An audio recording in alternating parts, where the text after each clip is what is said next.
to 4, 15 minutes to 4, on my way to, took the night bus. We took a Sienna bus, so I was in front, 4 in the middle, 3 behind, with the Hausa man driving. We just passed Kaduna, heading towards Abuja, before Doka, the village. There's a village called Doka. We saw, at about after 7 to 8 p.m., we saw some flashing of torchlights, so we felt it was the police. The driver started slowing down. One of the guys in the car now said, "Driver, don't slow down, no, these people might not be the police." Driver said, I've been plying this route for a longer time, nothing will happen. They are the police. Just 90 or 100 meters towards where the police was, we heard the tire just made a sound. Bah! The front car spinned. So it was like there were tongues, like iron tongues, but spread on the ground. That was how we all ran out of the car. Where the driver jumped to, we don't have an idea, but we ran out of the car.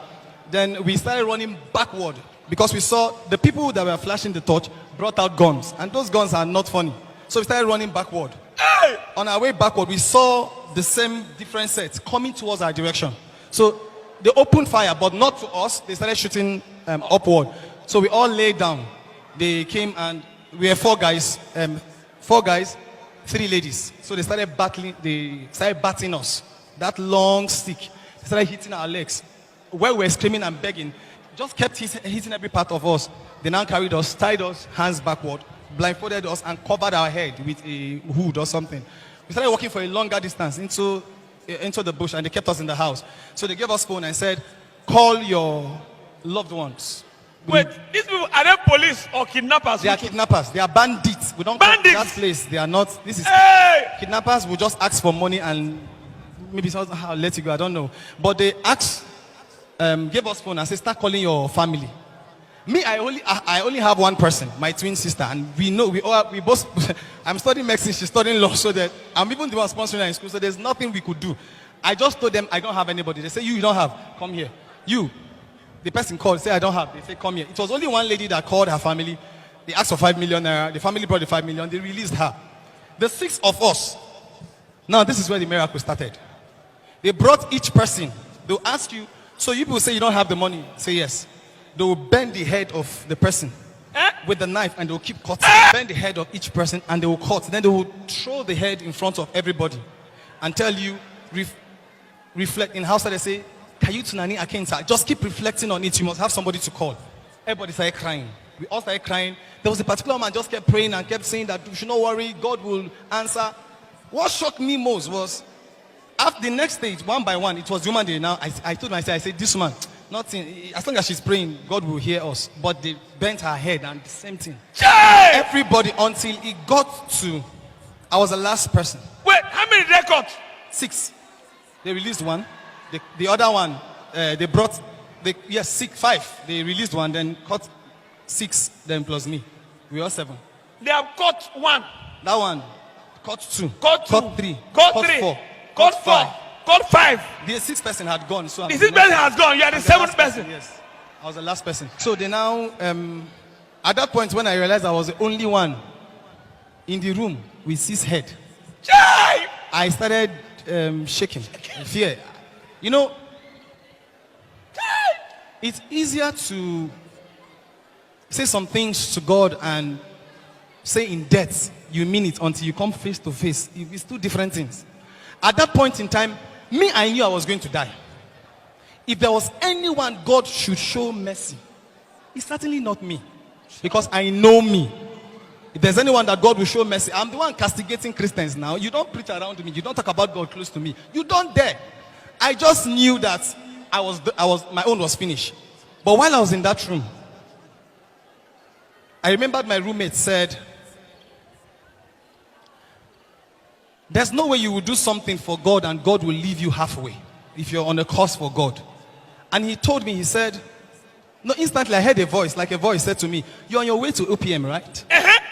I said, "Yes." He now said, I now remembered, immediately I remembered what my roommate used to say. My roommate used to say to me, he said, "We are not watching this man, Apostle Chibuzo, because of his benevolence act. No, we are watching him because there is an authority he commands in the name of Jesus. It is that authority that we crave for. That is why we watch him."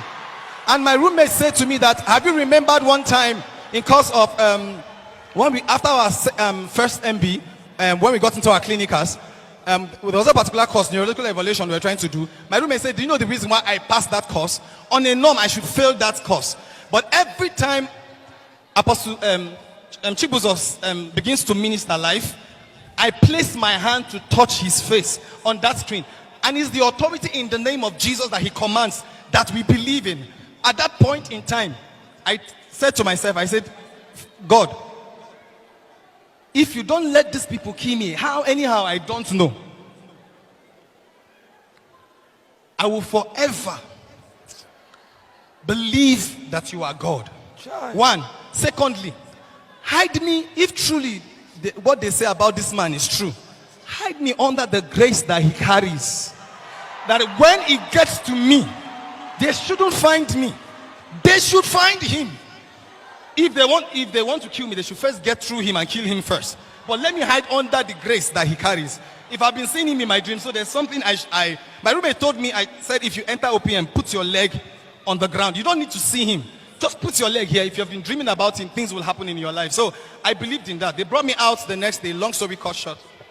They asked me to kneel down. They bent my head. Now, before they did this,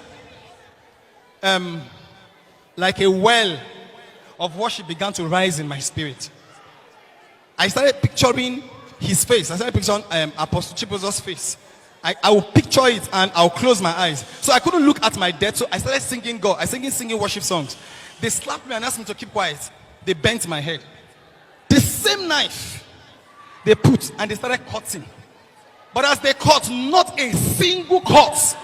The only thing I could feel was friction.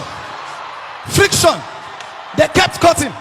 Then as they were cutting, at that point in time, while I kept worshiping, they slapped me that I should stop singing. But I kept singing and they bent my head. At that point, faith started rising. Faith. And the only thing that could come out of my mouth was, whenever I call you, you're always there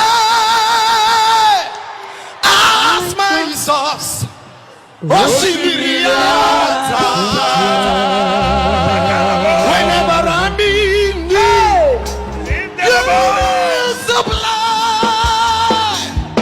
my every need.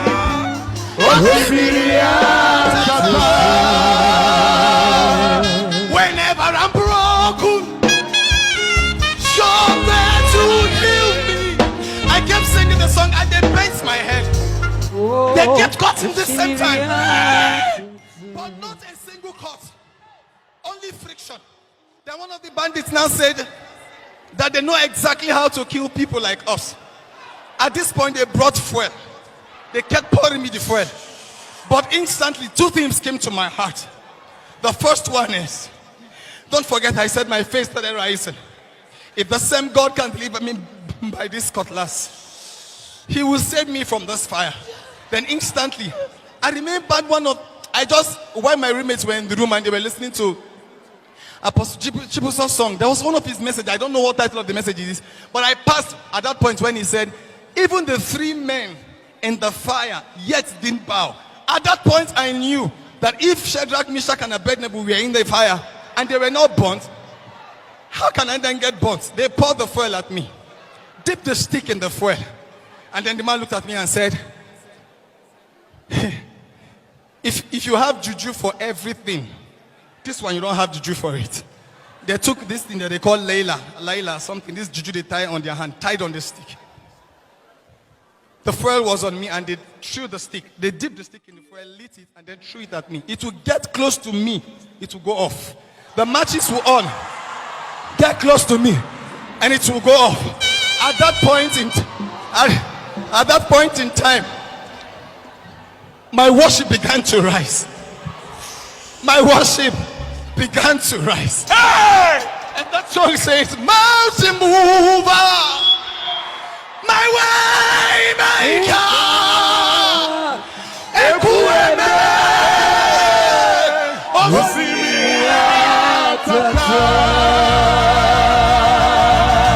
Finally decided decided to tie me up and pull me with a car. Like they pull me with a car. At that point, I will be destroyed if my skin can survive it. Instantly, the vigilante and the soldiers arrived at the scene, shot two, and the rest took off.